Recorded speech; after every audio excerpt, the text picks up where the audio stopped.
Chers élèves, bonjour.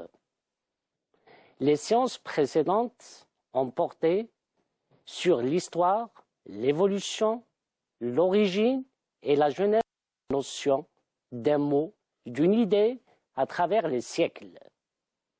Pour bien déceler les intentions de communication à travers le texte, on a travaillé sur ce qu'on peut appeler une lecture analytique ou méthodique.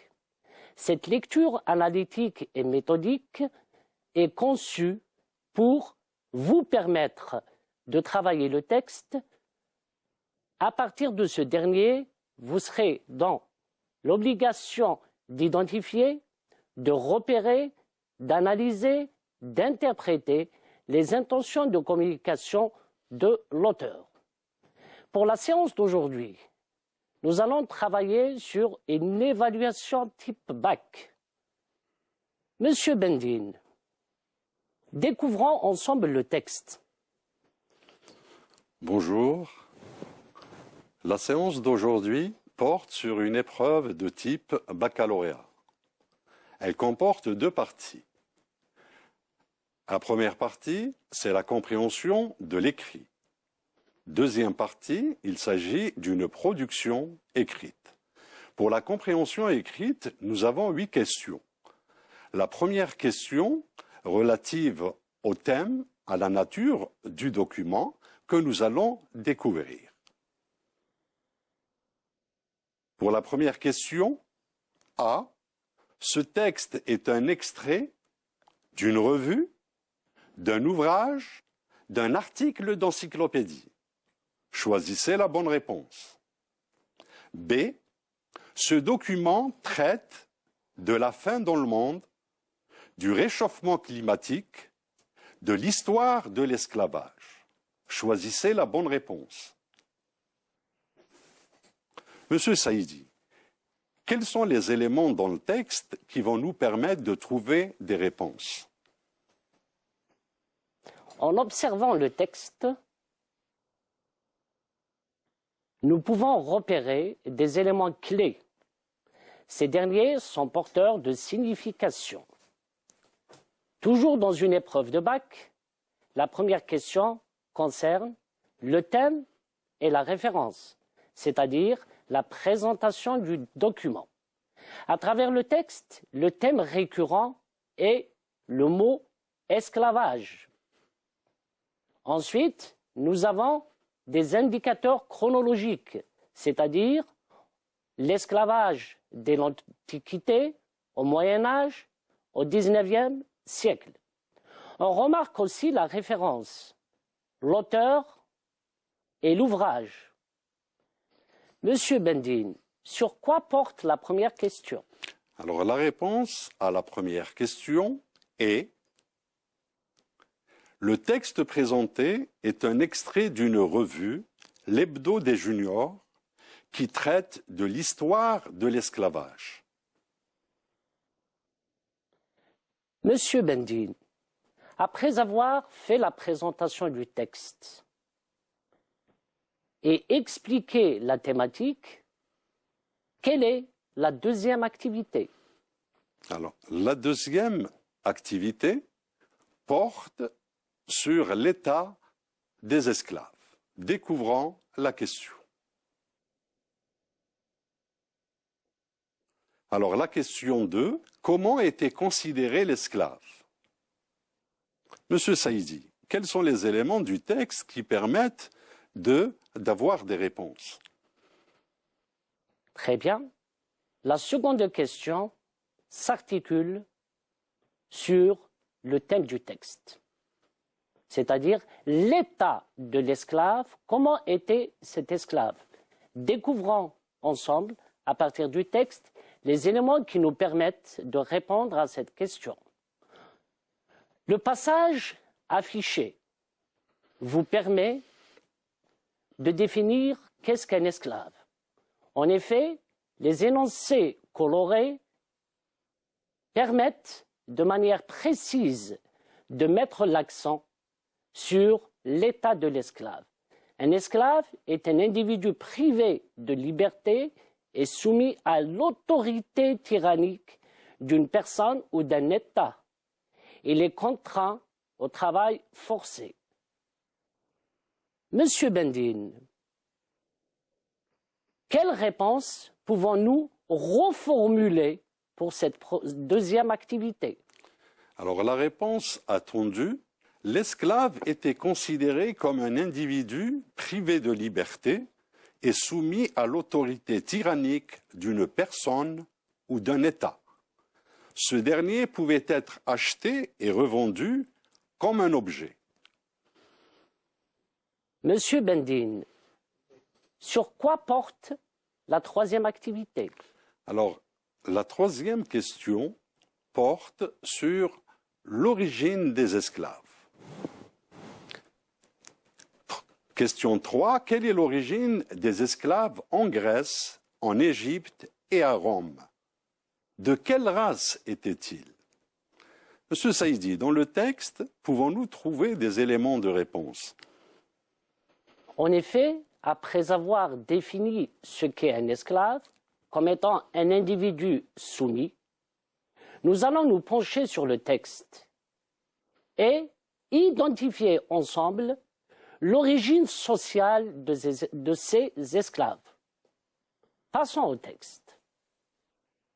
Dès l'Antiquité, les Égyptiens, les Grecs, les Romains préféraient garder vivants leurs prisonniers de guerre et en faire des esclaves, plutôt que de les tuer. Monsieur Bendine, quelle réponse pouvons-nous proposer? Alors, la réponse est,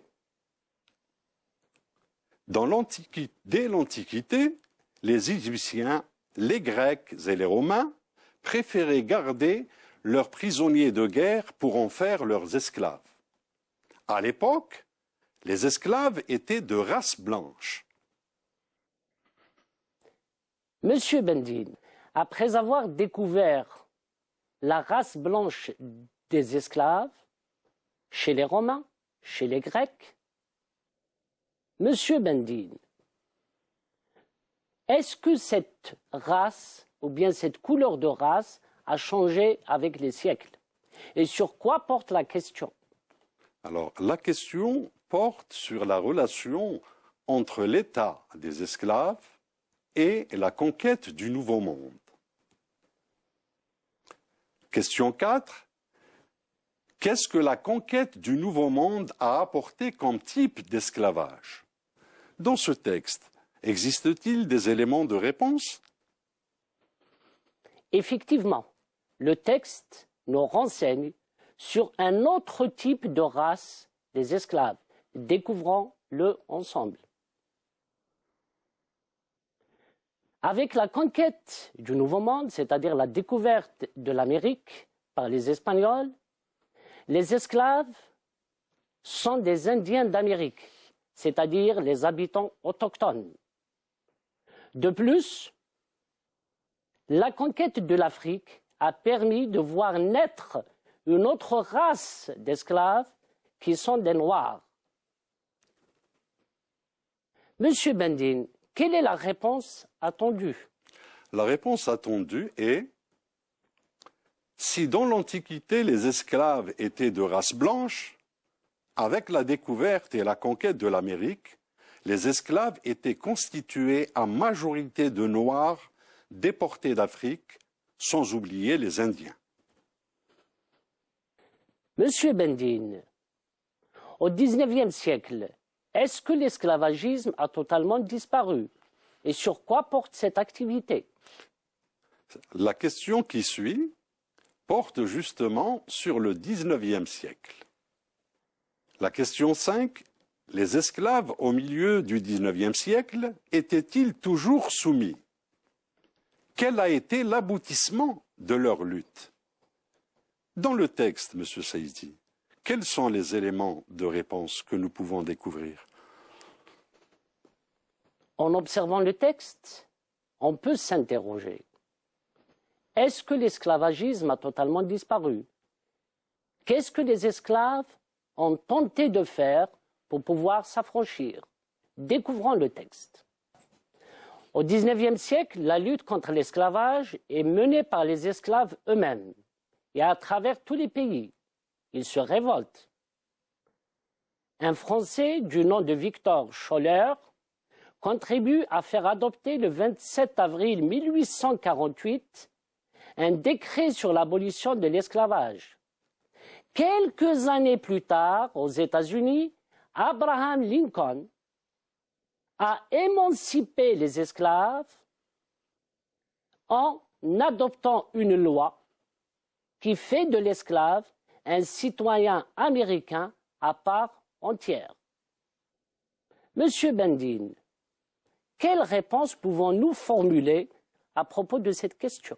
La réponse à cette question est: au XIXe siècle, la lutte contre l'esclavage est menée par les esclaves eux-mêmes qui se révoltèrent contre cette injustice dans les colonies françaises, Martinique, Guadeloupe et Guyane. Ce qui a poussé le Français Victor Scholler à faire adopter le 27 avril 1848 le décret sur l'abolition de l'esclavage. Quelques années après, le président américain Abraham Lincoln proclame la fin de l'esclavage en janvier 1863, entraînant ainsi l'émancipation de 3 millions d'esclaves.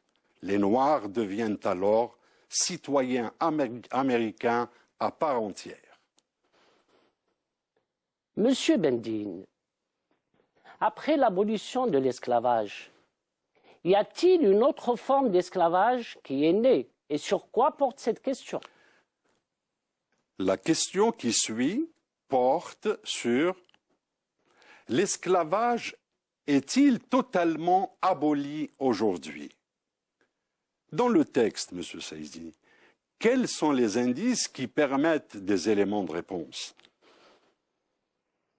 Avec la révolution industrielle, le développement des pays, l'apparition des pôles riches et bourgeois, le concept d'esclavage change totalement. On passe de l'esclave de l'adulte à une autre forme d'exploitation qui est celle de l'enfant. Découvrons ensemble le texte. Aujourd'hui, l'UNICEF estime que 200 millions d'enfants et des millions d'adultes sont exploités dans le monde. Ces enfants travaillent comme des domestiques dans les mines et dans les champs. Monsieur Bendine, quelle réponse pouvons-nous proposer à propos de cette question? La réponse proposée est: aujourd'hui, l'esclavage n'est pas totalement aboli, puisque l'UNICEF estime que 200 millions d'enfants et des millions d'adultes sont exploités dans le monde.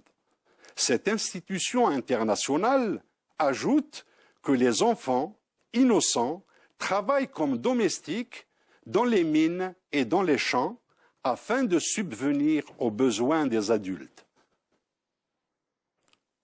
Monsieur Bendine, a-t-on prévu une question d'activité de langue? En effet, la 7e question porte sur l'étude d'un fait de langue. Découvrons la question. La phrase « Au XIXe siècle, la lutte contre l'esclavage est menée par les esclaves eux-mêmes ». Réécrivez cette phrase à la forme passive. Monsieur Saïdi, quelles sont les caractéristiques de la passivation?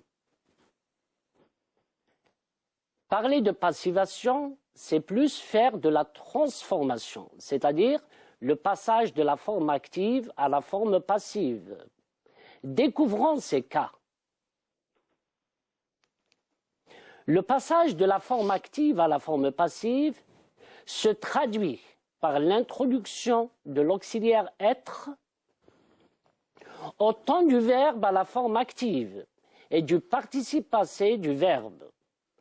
Plusieurs cas peuvent se présenter. Nous allons aujourd'hui travailler sur 3 cas. Premier cas, observez la phrase. Il proclame un décret. Le sujet est un pronom personnel. Proclame est un verbe au présent. Un décret est un complément d'objet direct. Si on fait la transformation de la forme active à la forme passive, on dira « un décret est proclamé ». On constate en effet l'absence du complément d'agent. Pourquoi? Parce que le sujet à la forme active est un pronom personnel. Second cas, la phrase est la suivante. Nelson Mandela les a libérés de l'apartheid. Nelson Mandela est sujet. A, libéré, c'est le verbe. Regardez le participe passé. Il y a un S. Le participe passé ici s'accorde avec les. Quelle est la fonction de les? Nelson Mandela a libéré qui? Les. Les est devant un verbe. Donc il est pronom personnel. Et il assure la fonction de complément d'objet direct. En faisant la transformation, le complément d'objet direct devient sujet. Les désigne des personnes au pluriel. Donc on pourra dire « Ils ont été libérés de l'apartheid par Nelson Mandela ». Ont été libérés. C'est le passé composé à la forme passive, car l'auxiliaire être ici est conjugué au passé composé. Troisième cas possible. Le troisième cas possible porte sur la forme passive, c'est-à-dire la passivation. La phrase est « En janvier 1863, aux États-Unis, la fin de l'esclavage est proclamée. » Que constate-t-on? Absence du complément d'agent. Faisons la transformation. On proclame la fin de l'esclavage en 1863 aux États-Unis. En effet, si dans la forme passive, il n'y a pas de complément d'agent, donc à la forme active, on utilise le pronom indéfini « en », qui est toujours à la troisième personne du singulier. Après ce bref rappel de la passivation, Monsieur Bendine, quelle est la réponse à la question? Alors la phrase à la voix passive est la suivante. Au XIXe siècle, les esclaves eux-mêmes mènent la lutte contre l'esclavage. Monsieur Bendine, quelle est la dernière activité? Alors la dernière activité porte sur la compréhension de l'ensemble du texte. Découvrons-la, il s'agit donc de proposer un titre au texte.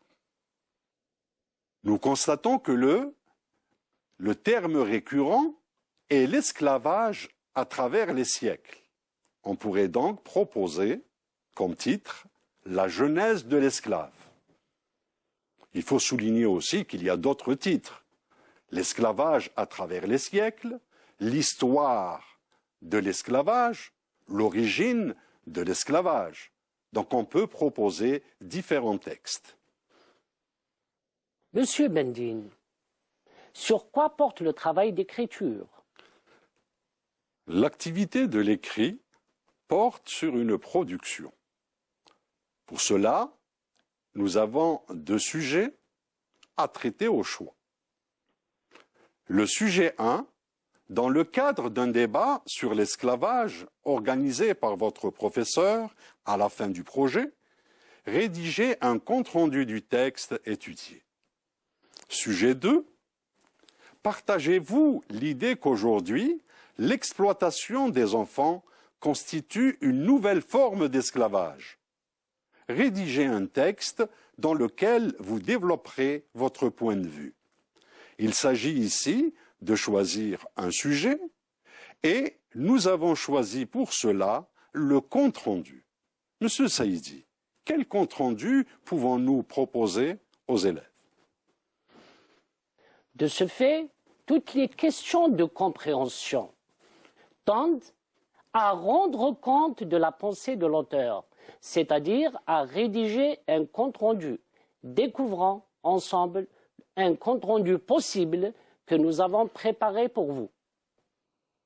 En observant ce compte-rendu, on constate qu'il est composé de 3 grandes parties: la présentation, les intentions de communication et la visée communicative. Le texte présenté est un extrait de l'ouvrage d'Emmanuel Chivantan dans l'Hebdo des juniors. Ce document traite de l'histoire de l'esclavage de l'Antiquité jusqu'à nos jours.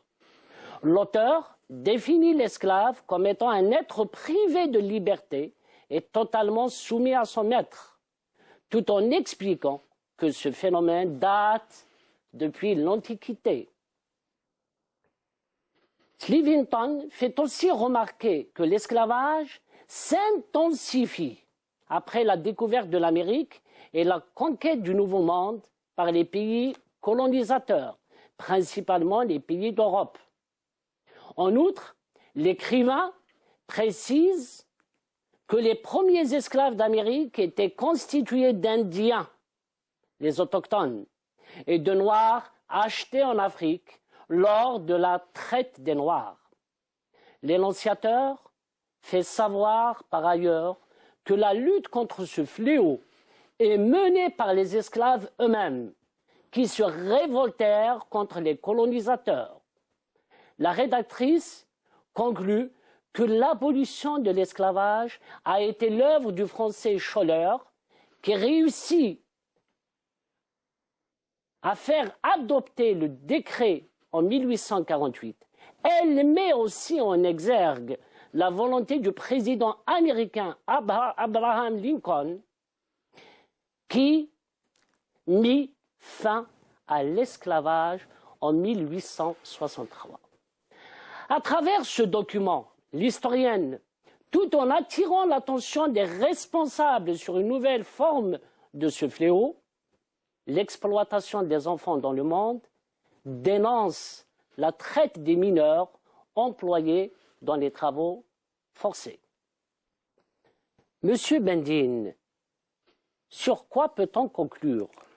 Pour conclure, nous remarquons encore une fois que le travail consacré à la compréhension de l'écrit, les éléments de réponse obtenus constituent des éléments d'information pour le compte-rendu, c'est-à-dire le travail écrit. Pour cela, nous vous donnons rendez-vous pour la prochaine séance. Au revoir et merci.